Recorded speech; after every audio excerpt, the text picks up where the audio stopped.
Welcome to Africa Chess Update. Please don't forget to click the like button and subscribe for more chess videos.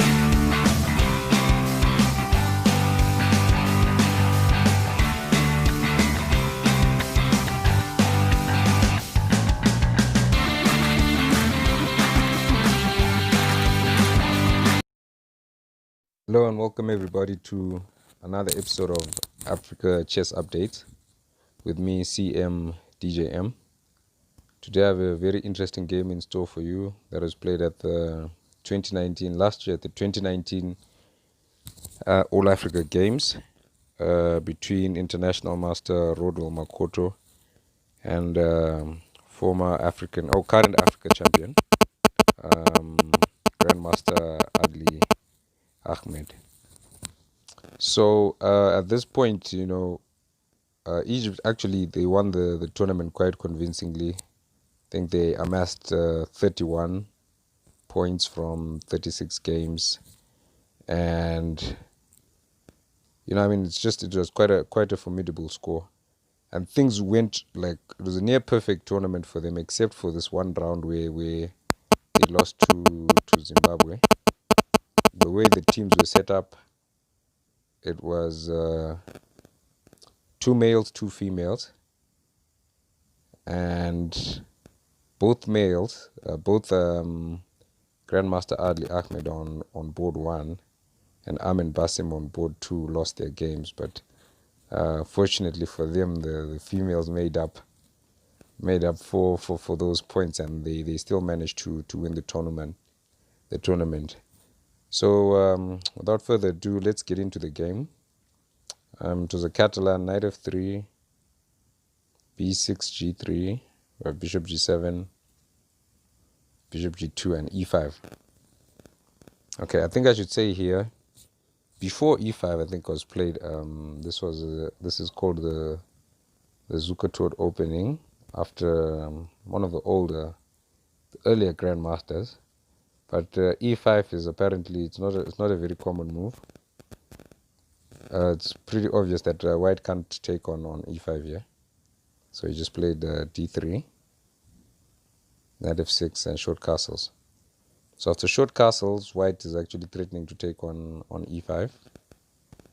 Black played d6, c4, just grabbing space on the queen side, and black decided to fianchetto. Knight c3, bishop g7. Okay, so at this point, white has a number of options, and he went with pawn to e4. He went with pawn to e4 here to kind of create a bind, I guess, in the center. Another interesting option he had here was to play d4, to try and break down black center, taking advantage of the fact that probably the king is still in the center, and if black plays, say, e4, e4 for instance doesn't work, because it exposes the pawn to massive attack after knight d2. There's no satisfactory way to protect it. For instance, queen e7 is just met by queen c2, and of course e3 could be played here. Okay, e3 could be played here. Okay, hold on. e3 for white is actually doesn't work because of bishop takes b7, and after you take on d2, just bishop takes d2. So the early advance of the pawn doesn't work. Black would probably have to just take here, capture on d4. After e takes d4, queen takes d4, and castles, we see the point of the move d4. White's actually trying to just improve his queen position. Normally when someone fianchettos a bishop, then the dark squares are always one of the main targets and the entry points for white's pieces. So d4, pawn takes, queen takes d4 makes sense in that you get the queen to a dark square, and from there it can go to another dark square, say after queen h4 here, and try to cause some kind of trouble on the king side. Knight, for example, NBD7, bishop h6, nh5 in an attempt to just exchange the queens, and probably the dark squared bishops can be met with bishop g5. f6, white can now retreat to bishop e2 because at least he's caused black to weaken his structure somewhat, and then f5 can be met by a number of moves here. So I guess what I'm trying to say is, in this position, for those of you maybe who don't feel so comfortable playing closed or semi-closed positions, in this same position, a d4 as opposed to e4 can be an option. So anyway, the game went e4, short castles, bishop e3, and black here played h6. Black also had another option that we normally see in King's Indian defense, in the classical King's Indian positions. So here we do have a kind of King's Indian setup, but the difference is that black's bishop went to the queen side very early. Black's bishop's not on c8. So you find that in some variations, some of the ideas that work for the King's Indian don't work in this position, because black ends up missing his light squared bishop to reinforce some of the squares. Like, for instance, if black was to try, let's say, knight g4 here, knight g4, right, after bishop g5, f6, and bishop d2. I'm sure you've seen something like this in the King's Indian before, where white just tries to loosen the structure. Black plays f6 and then continues with f5. In this particular position, it doesn't actually work quite as well, because due to the absence of the light squared bishop, it doesn't influence anything on the king side because it went very early to the long diagonal. So after, say, e takes,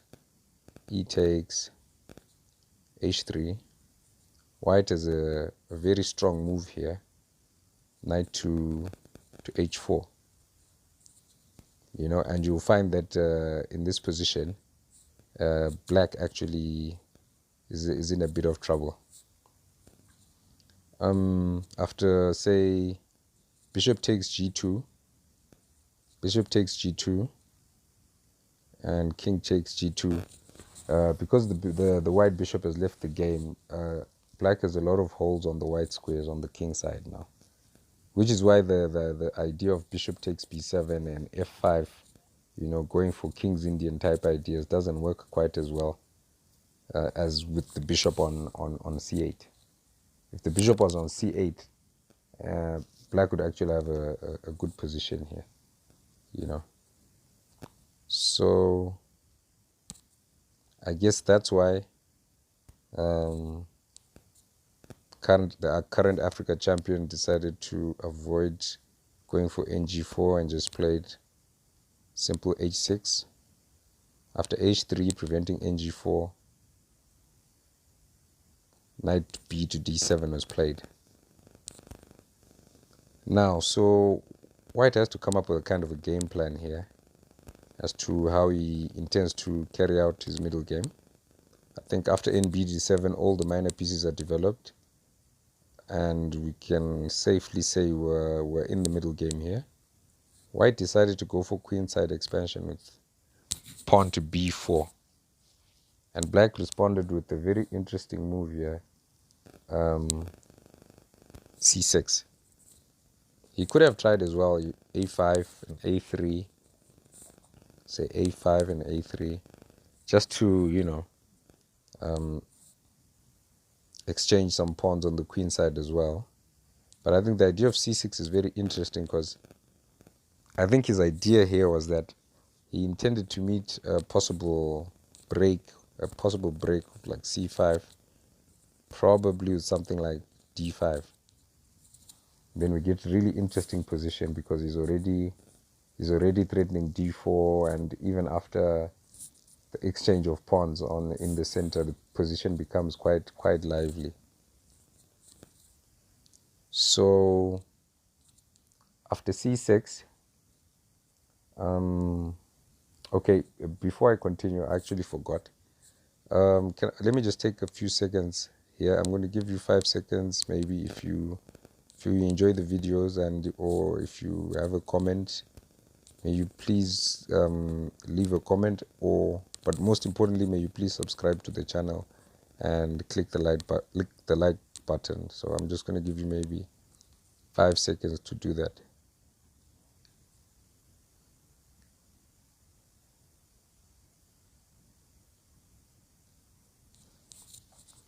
Okay, so after pawn to c6, if you look at this position,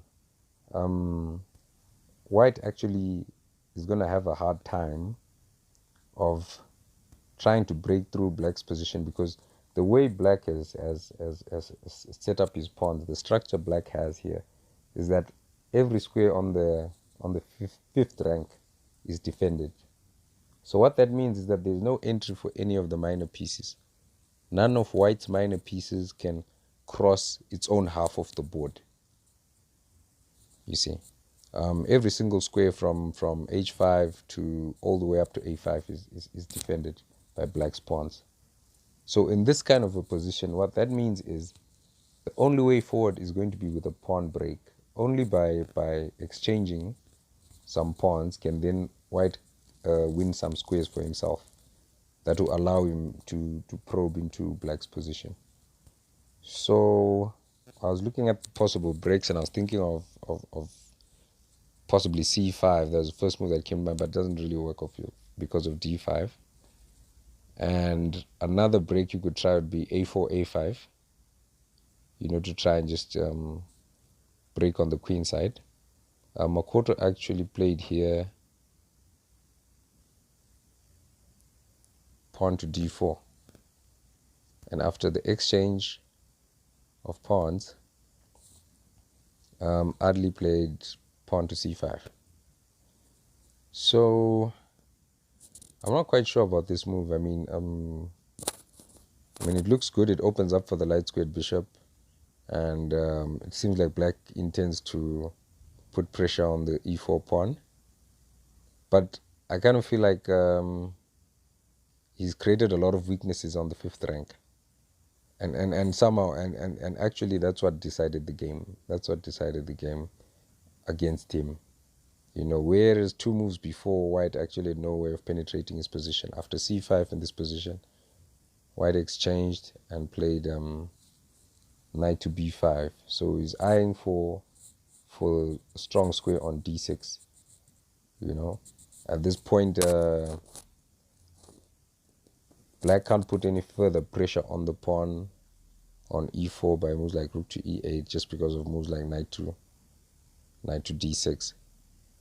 So after nb5, black went for ne5, attacking the isolated pawn on c4. Naturally, white played queen b3. And at this point, I think this is the turning point of the game. And black played a very attractive move here.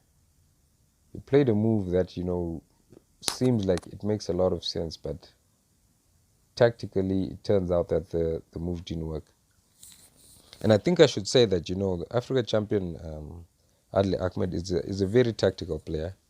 He plays very fast and is extremely good at calculation. So when you first see this move, or when I first saw this move, I actually thought it was probably a strong move, and I think full credit has to be given to international master Rodo Makoto for finding the right continuation here. I don't know if you could pause the video and try and see what you would play in this position. International Makoto actually played, he just offered up the pawn with rook on a to d1. Very strong, very simple, but very effective move. And the idea behind that is after queen takes c4, f4 just attacks the guard that's supporting the queen. So black can't move the knight away immediately. He first has to exchange queens, of course, if he wants to move his knight. Say, for instance, queen b3, ab3. But the problem now that black has is after ab3, the knight can go to c4 with tempo on the bishop, and black has to figure out what he wants to do with his knight. He only has two possible moves here. For instance, one of the moves, for instance, is into d7, but this loses immediately to e5, because after bishop takes g2, king takes g2, he's forced to move his knight away, and the knight that's acting as a guard for the knight, so he just loses one of the knights actually. Another move you could try here is knight to c6. Yeah, okay. Knight to c6, I think. Oh yeah, knight c6. And also this one sort of loses material after e5, attacking the knight, and after any 8, rook to d7.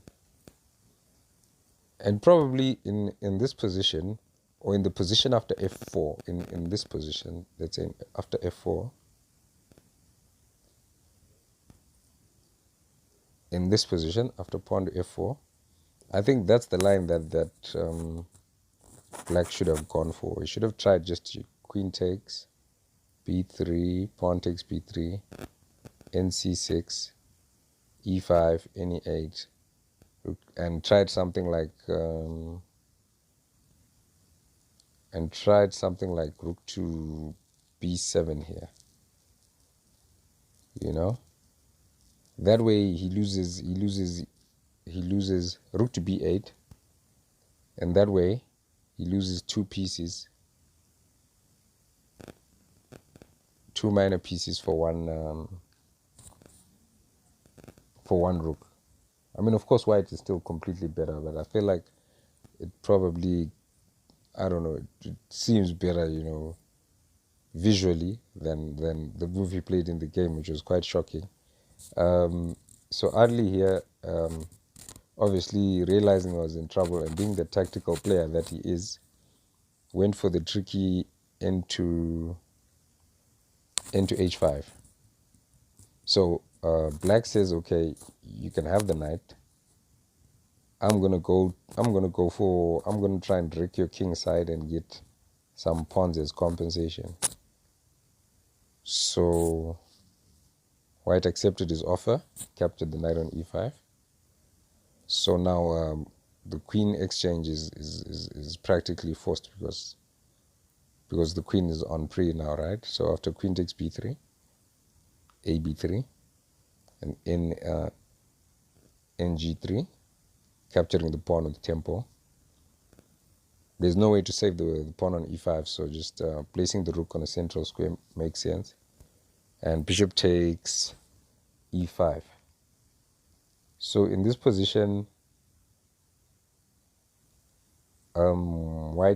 black is actually down a piece for 2 pawns, and after bishop takes h6, it's down a piece for a pawn.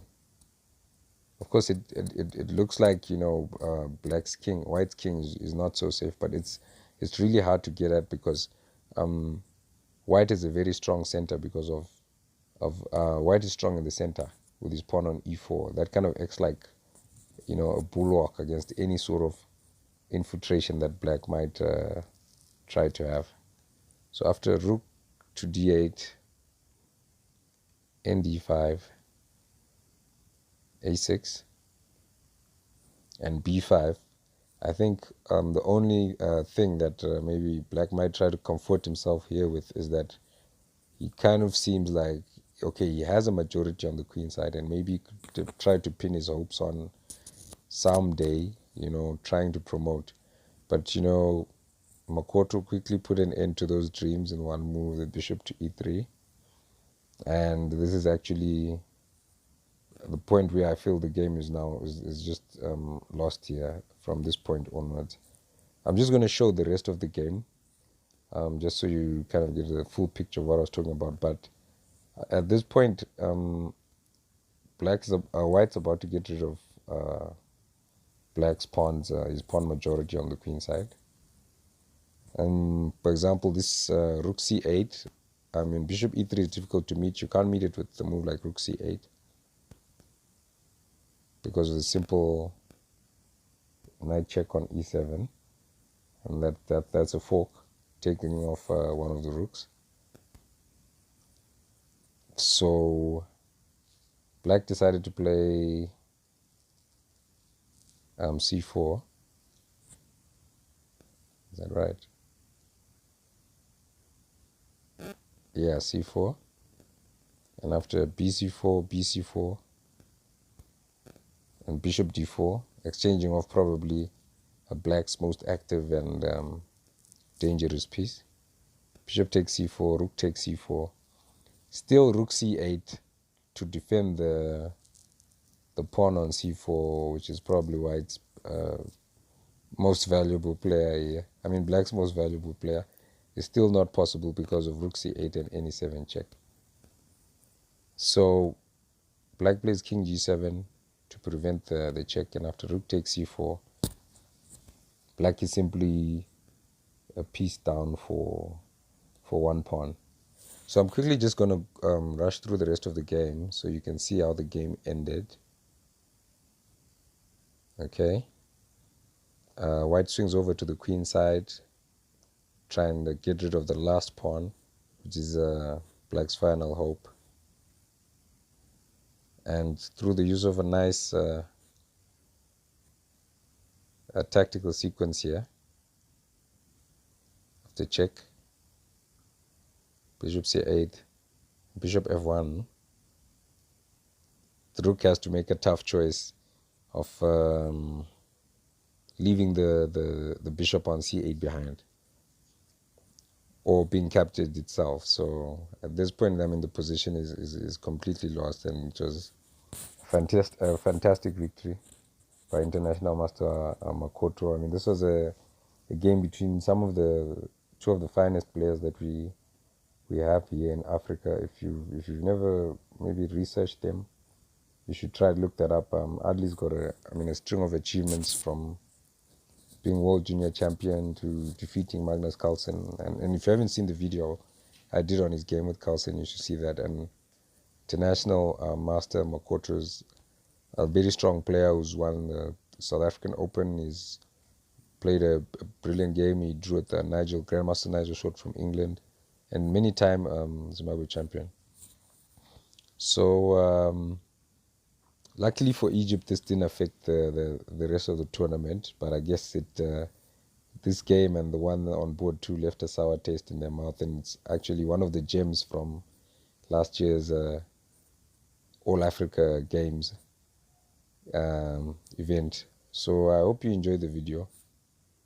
Please don't forget to subscribe, like, or leave a comment, and I'll see you next time on Africa Chess Update. Okay.